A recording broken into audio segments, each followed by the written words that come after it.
होता क्या है। इंडेक्स नंबर स्टैटिस्टिक्स का लास्ट चैप्टर है और वन टूल होता है नंबर्स के बारे में आइडेंटिफाई करने के लिए। ओके, नाउ वी विल की मीनिंग क्या होती है इंडेक्स नंबर की। Number is a statistical measure designed to show changes in variable or group of related variables with respect to time, geographical location or other characteristics. It says that कि index number एक statistical measure है। जो statistics से पढ़ रहे हैं इसमें जितने भी chapters हम लोगों ने पढ़े हैं वो सब कुछ क्या रहे हैं, statistical measures रहे हैं। इस टूल को यूज करके हम लोग कोई ना कोई न्यूमेरिक वैल्यू के बारे में इंफॉर्मेशन स्टैटिस्टिकल मेजर कहते हैं।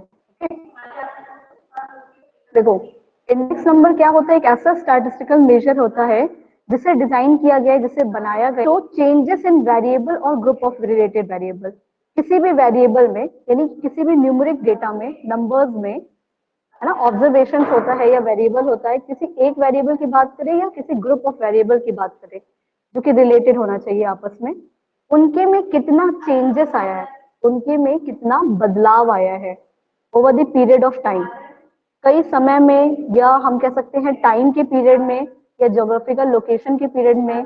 ज्योग्राफिकल लोकेशन मतलब जैसे कि इंडिया में डायरेक्शंस हैं, नॉर्थ डायरेक्शन, साउथ डायरेक्शन, तो साउथ के डायरेक्शन में नॉर्थ में कितना चेंजेस आया है, नॉर्थ के डायरेक्शन, नॉर्थ के रिस्पेक्ट में अगर हम कंपैरिजन करेंगे वेस्ट से तो कितना चेंजेस आया है किसी भी न्यूमेरिक डेटा में या किसी भी और कैरेक्टरिस्टिक से, कलर की बेसिस पे, उसकी साइज की बेसिस पे। कोई एक वेरिएबल दूसरे वेरिएबल से कितने हद तक, कितने एक्सटेंट तक डिफर करता है ना, कितने एक्सटेंट तक चेंज होता है, बदलता है। अब जैसे कि कोई भी चीज है, कोई भी वैल्यू है, अगर वो आज आप मार्केट में देख रहे हो उसकी क्वालिटी, और अगर उसको 5 साल बाद किसी सामान को उसकी क्वालिटी चेक करोगे तो उसमें कोई ना कोई चेंजेस तो रहेगा। और अगर हम 5 साल की बात कर रहे हैं इसका मतलब है विथ रिस्पेक्ट टू टाइम बात कर रहे हैं। 5 इयर्स में कोई किसी चीज की वैल्यू में कितने का चेंजेस आता है, उसकी स्टडी को हम लोग कहते हैं क्या, index number. Okay, index number क्या होता है, ये एक स्टैटिस्टिकल मेजर होता है ये बताने के लिए कि किसी भी वेरिएबल या ग्रुप ऑफ रिलेटेड वेरिएबल में कितना चेंजेस आया। चेंजेस को आइडेंटिफाई करने के लिए हम लोग इंडेक्स नंबर कैलकुलेट करते हैं और वो चेंजेस किसी भी रिस्पेक्ट में हो सकता है। वो टाइम के हिसाब से भी चेंजेस दिखा सकता है, किसी ज्योग्राफिकल लोकेशन मतलब एरिया वाइज, रूरल में कैसा है, अर्बन में कैसा है, या किसी भी कैरेक्टरिस्टिक्स के, जैसे कि कलर के हिसाब से, साइज के हिसाब से, क्वालिटी के हिसाब से, किसी भी कैरेक्टरिस्टिक्स के अकॉर्डिंग कितना वेरिएबल्स में चेंजेस आया है, उसकी स्टडी को कहते हैं क्या, है। Tell me, is it clear?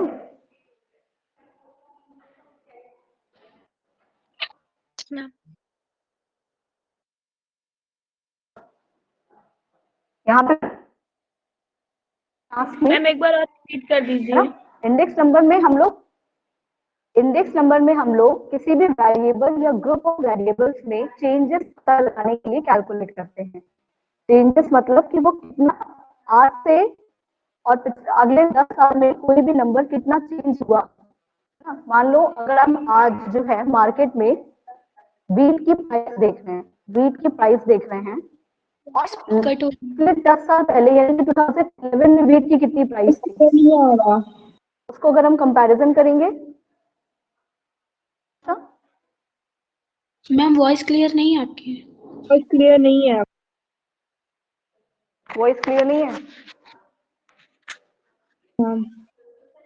किसी भी वेरिएबल्स में कितना भी चेंज हुआ है उसको आइडेंटिफाई करने के लिए हम लोग जो टूल यूज करते हैं उसे इंडेक्स नंबर कहते हैं। Okay, now is it clear? अगर हमें आज के करंट ईयर की प्राइस और बैक की प्राइस को कंपैरिजन करना होता है तो हम लोग कौन सा टूल यूज करते हैं, इंडेक्स नंबर का टूल यूज करते हैं कंपैरेटिव स्टडी करने के लिए। ओके, किसी भी दो वैल्यूज में, दो वेरिएबल्स के बीच में कंपैरिजन करने के लिए हम लोग कौन सा टूल यूज करते हैं? Index number. Index number is specialised average. Index number को स्पेशलाइज्ड एवरेज भी बोला जाता है। क्या बोला जाता है? स्पेशलाइज्ड एवरेज, क्योंकि इंडेक्स नंबर भी एक तरीके का एवरेज ही होता है ना, पर उसको कुछ स्पेशल तरीके से कैलकुलेट किया जाता है, इसीलिए उसे बोला जाता है क्या? Specialised average. ओके,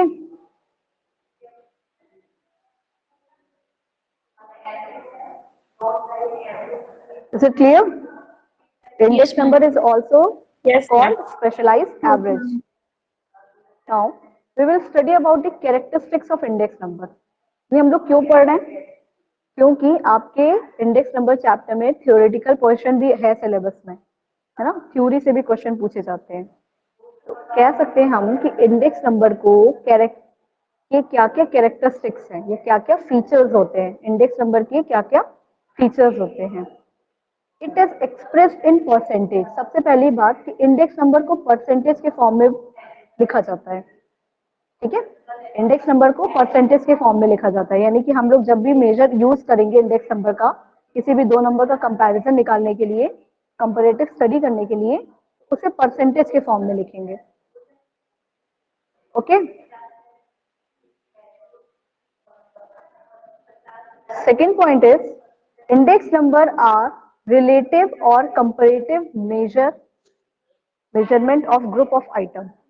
किसी भी ग्रुप ऑफ आइटम का, मतलब किसी भी वेरिएबल्स का अगर हम रिलेटिव या कंपैरेटिव मेजरमेंट करते हैं, यानी कि आपस में कितना रिलेशन है ना, दोनों एक दूसरे से कितने हद तक, कितने एक्सटेंट तक रिलेटेड है या कंपैरिजन कर रहे हैं। जैसे कि अगर आप जो है कैलकुलेट कर रहे हो कि आपका, मान लेते हैं ना, अभी मेरी वॉइस क्लियर है? जस्ट टेल मी यस और no. Yes, ma'am. Yes, ma'am.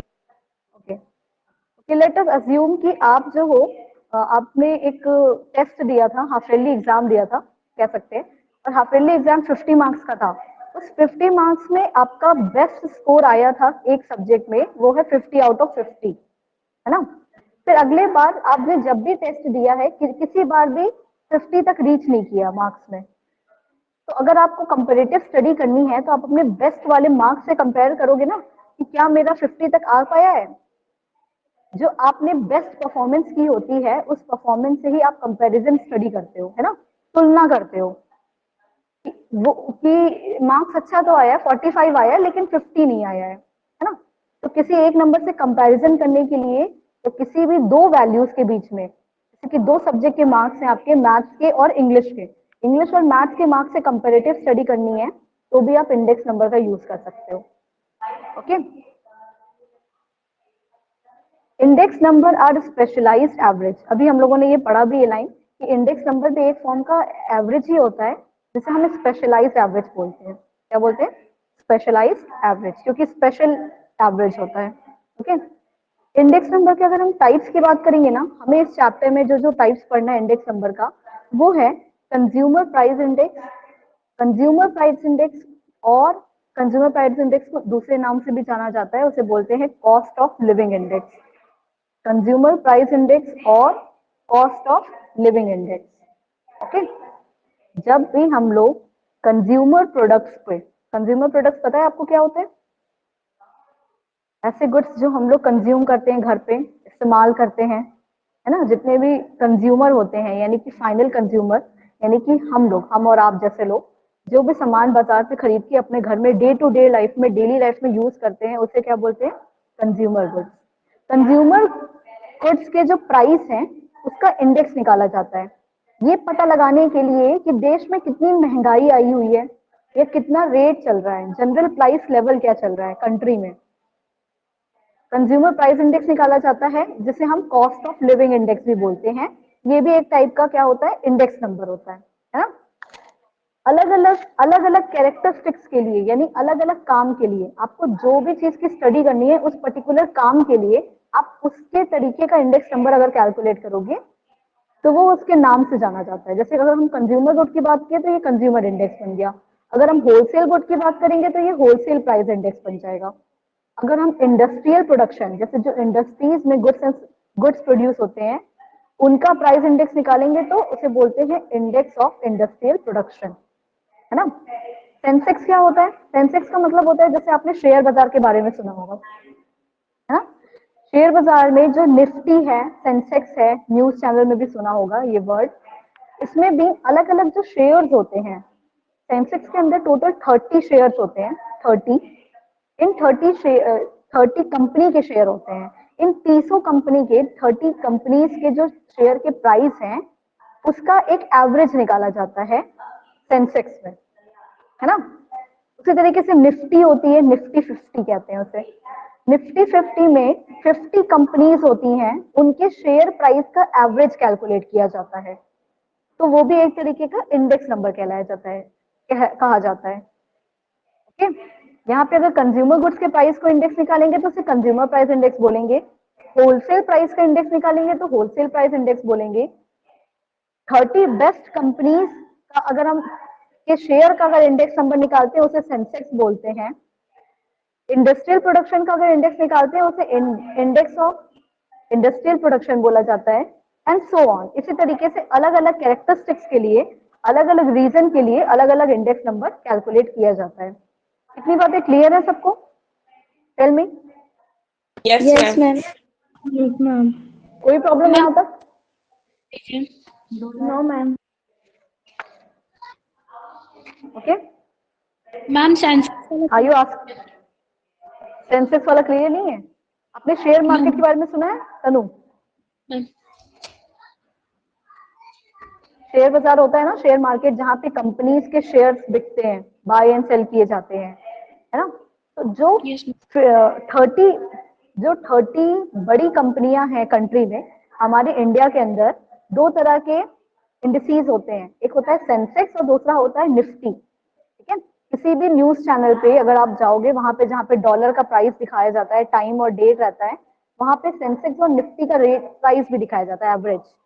News channel में जो साइड में कॉलम बना रहता है ना, वहां पे आप टीवी में देखना, आज ही देखना किसी भी न्यूज चैनल पे, तो जो सेंसेक्स है उसमें कंट्रीज के जो बड़ी बड़ी बड़ी 30 कंपनीज है, 30 कंपनी, ठीक है। कितनी कंपनीज होती है? 30 कंपनीज होती है।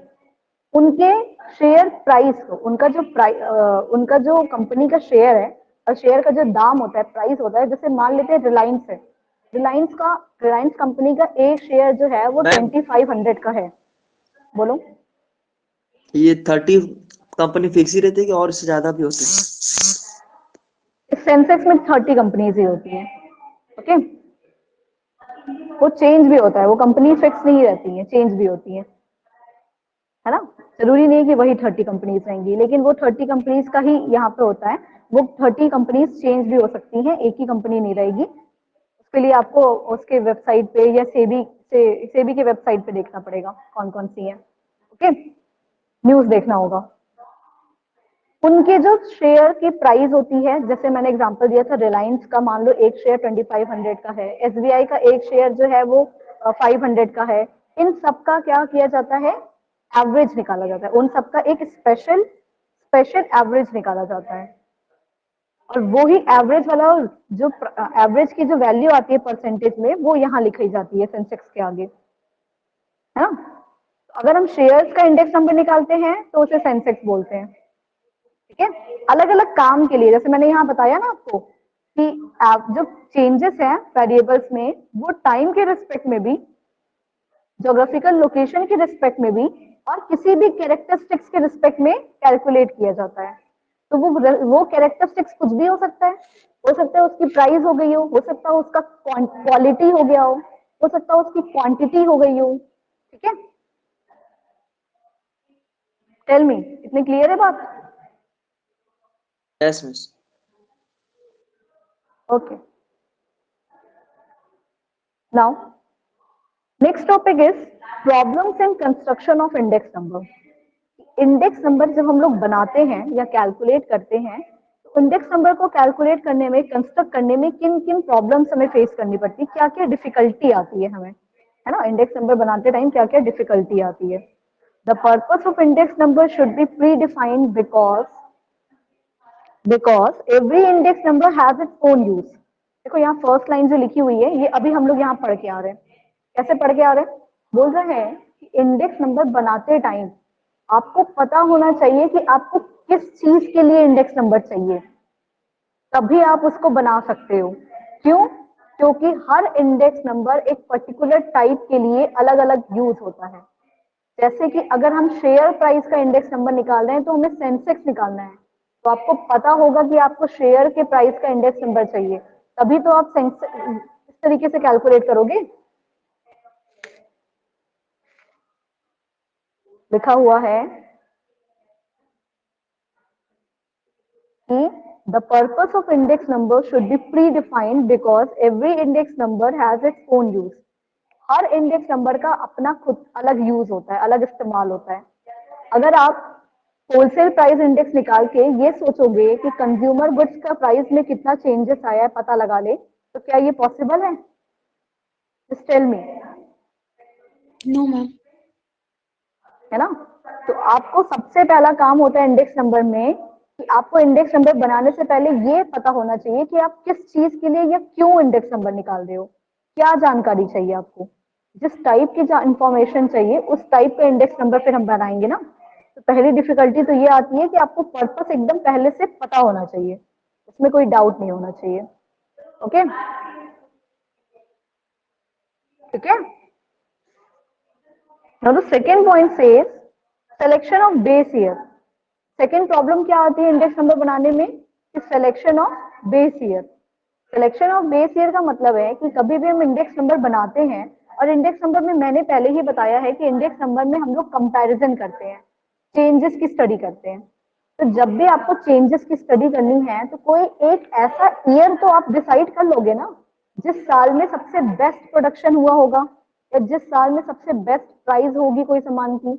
जैसे मान लो अगर आप अपने अलग अलग सब्जेक्ट के मार्क्स का कंपैरिजन कर रहे हो, तो late us assume class 8th में जब आप थे, क्लास 8th में आपका मार्क्स सबसे अच्छा आया था, हर सब्जेक्ट में आप 100 आउट ऑफ 100 मार्क्स स्कोर किए थे, या 98 या 100, 98 या 100। ओके, हर सब्जेक्ट में आपने फुल मार्क्स स्कोर किया है। तो अब आप क्लास 9th में जाओगे या 10th में जाओगे तो घर वाले तो आपको यही ना बोलेंगे जैसे क्लास 8 में आपका मार्क्स आया था वैसे ही मार्क्स आना चाहिए।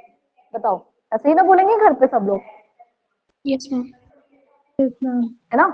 तो वो क्लास 8 का जो आपका मार्क्स था वो आपका बेस ईयर बन गया, वो आपका क्या बन गया?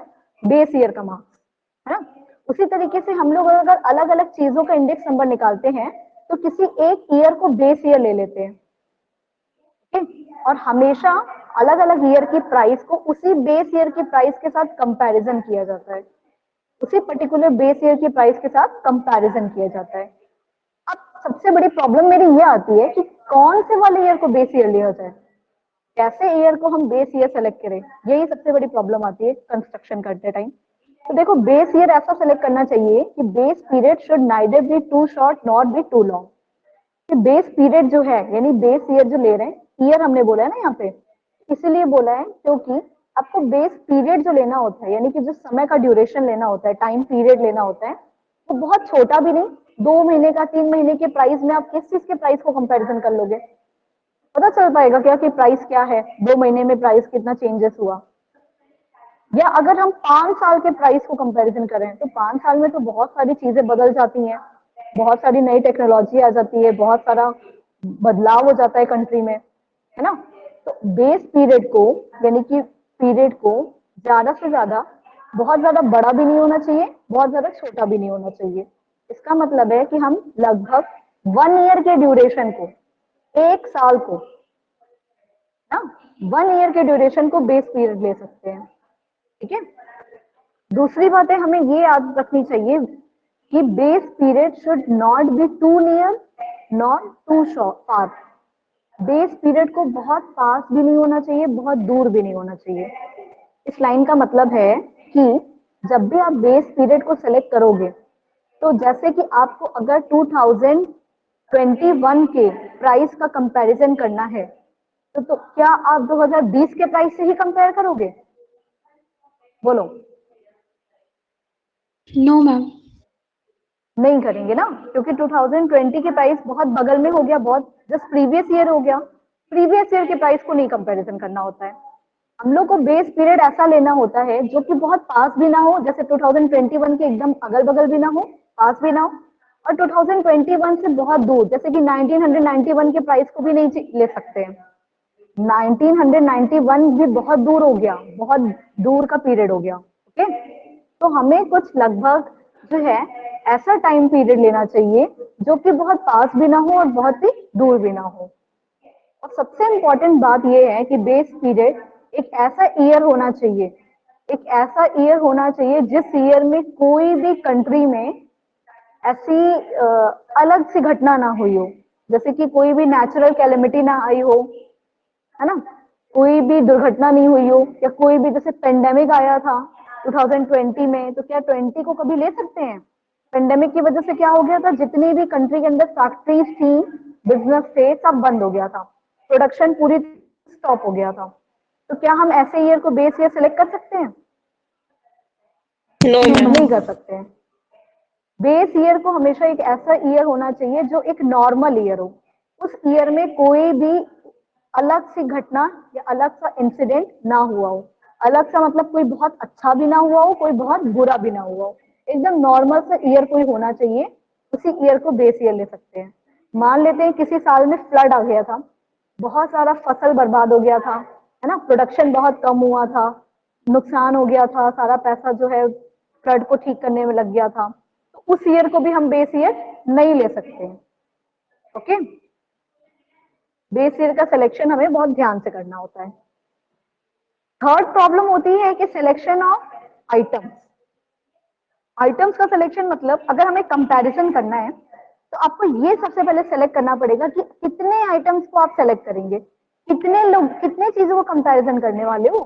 सारे के सारे चीजों का तो कंपैरिजन हो नहीं सकता है, बहुत कम चीजों का भी नहीं हो सकता है, तो क्वांटिटी, कितनी क्वांटिटी में लेना है उसको हमें सेलेक्ट करना पड़ता है। Okay, fourth point is selection of source of data. Selection of source of data का मतलब होता है कि जब आप किसी चीज के, मान लेते हैं प्राइस को कंपैरिजन करने जा रहे हो, तो उसके प्राइस, सही सही प्राइस कहाँ से लेंगे, उसकी एक्चुअल प्राइस हमें कहाँ से लेनी चाहिए, कि उसका सोर्स ऑफ डेटा या वो जो इंफॉर्मेशन हमें कंपैरिजन करना है, वो इंफॉर्मेशन को कहाँ से सेलेक्ट किया जाए कि बिल्कुल एक्यूरेट इंफॉर्मेशन आपको मिले। ओके, एक्यूरेसी के लिए कहाँ से डेटा को कलेक्ट किया जाए, जिसे हम सोर्स ऑफ डेटा जो अगर यहाँ से ऑलरेडी कलेक्टेड डेटा से लेते हैं, जिसे सेकेंडरी सोर्स भी कहते हैं, तो हमें अच्छे से सोर्सेस को चूज करना चाहिए। Now fifth point says choice of average. अभी अभी मैंने बताया था कि इंडेक्स नंबर एक स्पेशलाइज्ड एवरेज होता है, उसमें हम लोग इंडेक्स नंबर कैलकुलेट करने के लिए एवरेज का यूज करते हैं, स्पेशल एवरेज का यूज करते हैं। उस स्पेशल एवरेज के अंदर भी बहुत सारे तरीके के एवरेज होते हैं, जैसे कि कुछ हम लोगों ने पढ़े हैं, बताओ, मीन पढ़ा है हम लोगों ने, मीडियन भी पढ़ा है, हाँ, ज्योमेट्रिक मीन क्या होती है ये नहीं पढ़ा है, लेकिन ये आप पढ़ोगे आगे चल के। हार्मोनिक मीन, ये सब टाइप की, ये सब एवरेजेस होते हैं। तो जब हम इंडेक्स नंबर निकाल रहे हैं, कौन सा वाला एवरेज सेलेक्ट करें, ये भी चूज करना एक प्रॉब्लम होता है। मैंने बताया था ना, इंडेक्स नंबर भी एक एवरेज होता है, लेकिन कौन सा वाला एवरेज चूज करना चाहिए किस वाले इंडेक्स नंबर को निकालने के लिए, ये सिलेक्शन करना भी हमारे लिए एक डिफिकल्ट टास्क होता है। फिफ्थ 6 पॉइंट से choice of method. Choice of method का मतलब है कि जब हम लोग इंडेक्स नंबर का एवरेज चूज कर लिए, डेटा कलेक्ट कर लिए, कितने आइटम्स लेना है वो कर लिए, अब ये डिसाइड करेंगे कि इंडेक्स नंबर को कौन से वाले मेथड से कैलकुलेट किया जाए। देखो, कुछ मेथड होते हैं जैसे कि Laspeyres method, Paasche's method, Fisher's ideal method, ये तीनों मेथड होते हैं, और इसके अलावा भी कई सारे मेथड होते हैं जो कि आपके सिलेबस में नहीं है।